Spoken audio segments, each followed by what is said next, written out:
All right, so I'm now sitting here with Todd Smith, which is the Vice President of Candu Energy, and he will talk about that, but what I find even more interesting is that he is the former Minister of Energy for Ontario, and I think there are some aspects of that I would really like to reflect a little bit on.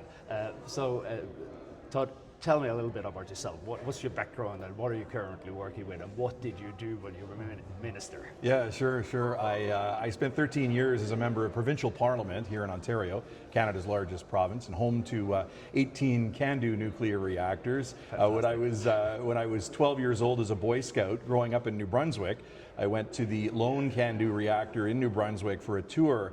Never in my wildest imagination did I think that 30 years later I'd end up being responsible as the Minister of Energy for 18 CANDUs in Ontario. But I spent 20 years as a news director for a broadcasting company and was on the air on radio and television for all that time. Moonlighted as a play-by-play hockey announcer, and then in 2011 had the good fortune of being elected here in Ontario to the Progressive Conservative Party of Ontario, and eventually became the Minister of Economic Development and Trade, and ultimately for 3 years the Minister of Energy. Made all kinds of great nuclear announcements when I was in that role, and since I've joined CANDU, so it's really come full circle from that trip as a Boy Scout, and now I'm selling CANDU reactors internationally and visiting all kinds of different countries around the world and talking to great people like you folks from Norway. Yeah, I can know that. First of all, it's funny that you actually worked as a broadcaster, because you will have no problems talking. No problem. I can talk. We can do that easily. But I can also say that over the past couple of days when we got to know each other, I can say that I have already a better relationship with you as a Minister of Energy former than I have with the current one in Norway, because he's not that happy about nuclear.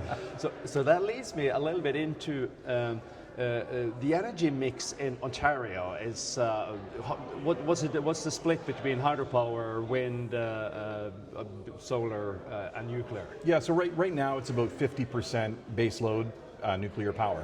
A few years back, it was up close to 60%, but there's been a couple of our smaller CANDU reactors that have gone offline in Pickering. We're planning to refurbish 4 others, and there are a number of others that are being refurbished right now. So that's why we're down to about 50% of our electricity supply every day coming from nuclear. The other 25% comes from hydroelectric, and then depending on the day, it's cloudy right now. The sun disappears at times, so the solar electricity disappears, and then we have some wind as well. It is rather windy today here in Ontario, so we are probably getting probably close to 40 or 50% capacity factor from wind. So I would say on a good day we might be getting 10% of our electricity from wind and solar renewables, and then of course to follow the load we use natural gas right now until we get energy storage in place. There is a pumped storage project down at Niagara Falls, which everybody knows about, that we use to sort of balance the grid and follow the load a bit, but we've added much more storage over the last number of years just to make better use of those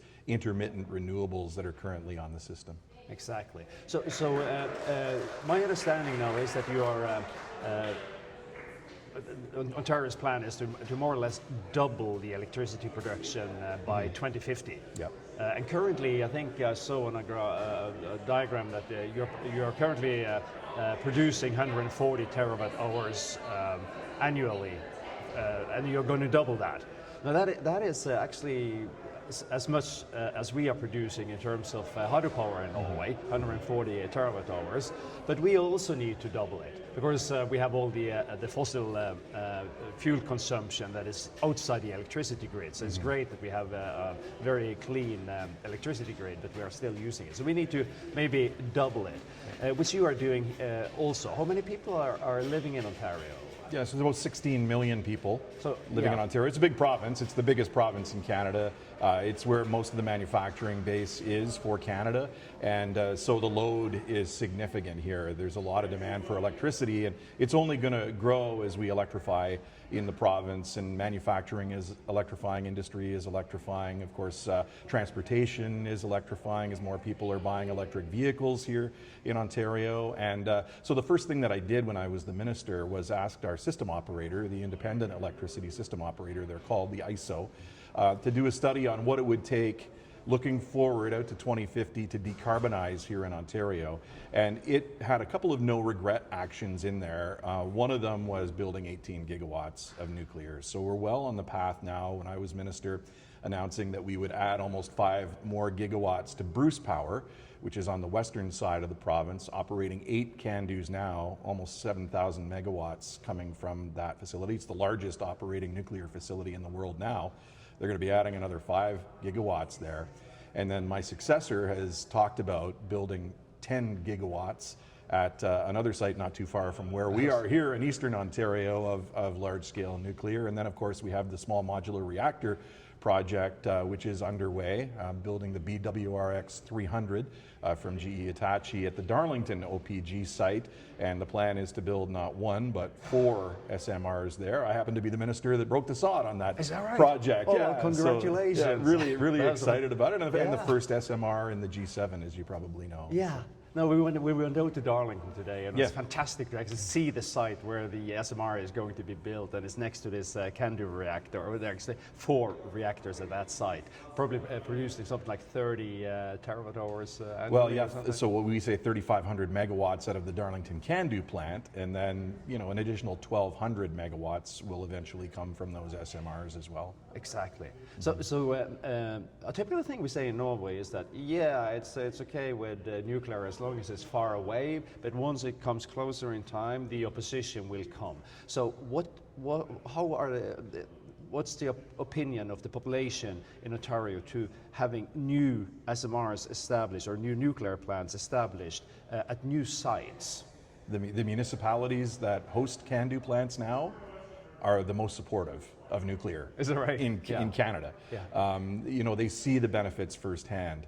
They've had a generation or 2 or 3 in some cases that have worked and made very, very good money on that site, and they've also seen the economic activity in those communities. So, you know, I'll use Bruce Power again as an example. You know, it's on the western side of our province, sort of a cottage community on Lake Huron, one of our Great Lakes here. And it had no economic activity back in the 1990s. It was, you could watch the tumbleweeds roll through the streets. Exactly. And now it's a vibrant hub, and it all goes back to the decisions that were made to invest in nuclear power on that site. So again, 8 CANDU reactors, but then all the spin-off businesses to support the CANDU fleet. And then, of course, as you grow and you have thousands of people in a community, the service sector, the retail sector is going to grow. You're going to have more community buildings, arenas, and swimming pools, and schools, and all that. It's a very, very vibrant, beautiful place to live. So you actually are seeing some sort of reverse NIMBY, not in my backyard. Here you actually are seeing, yes, in my backyard, because people see the benefit. Yes. But it was also interesting, there was a presentation by Asara, who was talking about nuclear waste.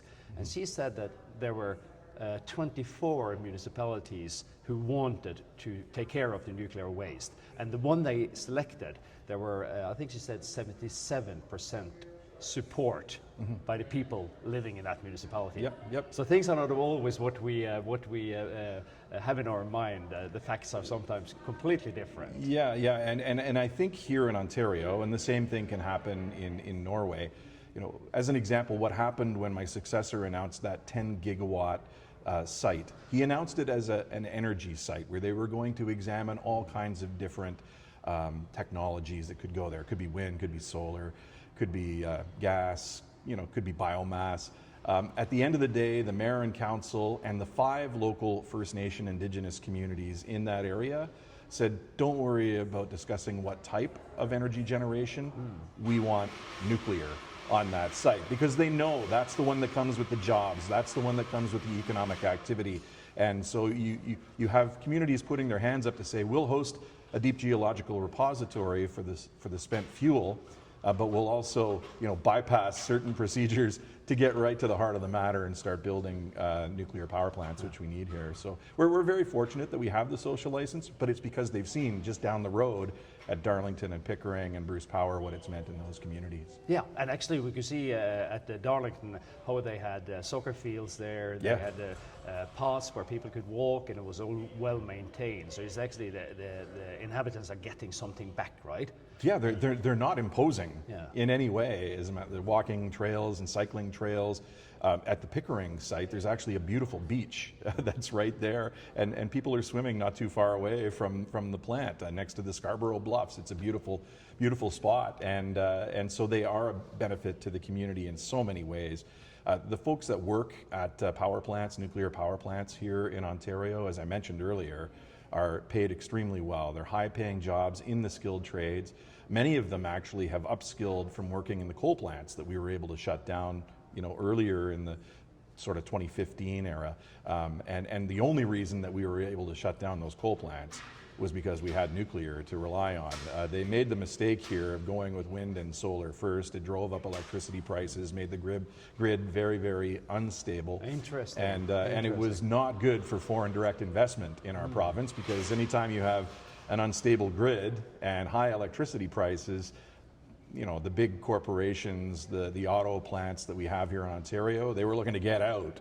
Now they're here to stay because they know there's going to be that reliable baseload, affordable electricity that's emissions free, and that's the thing to remind people. This is as much about electricity as it's about reducing emissions from other parts of our lifestyle here, whether it be in the transportation sector or other manufacturing, where they're still using coal, for instance, in the steelmaking facilities.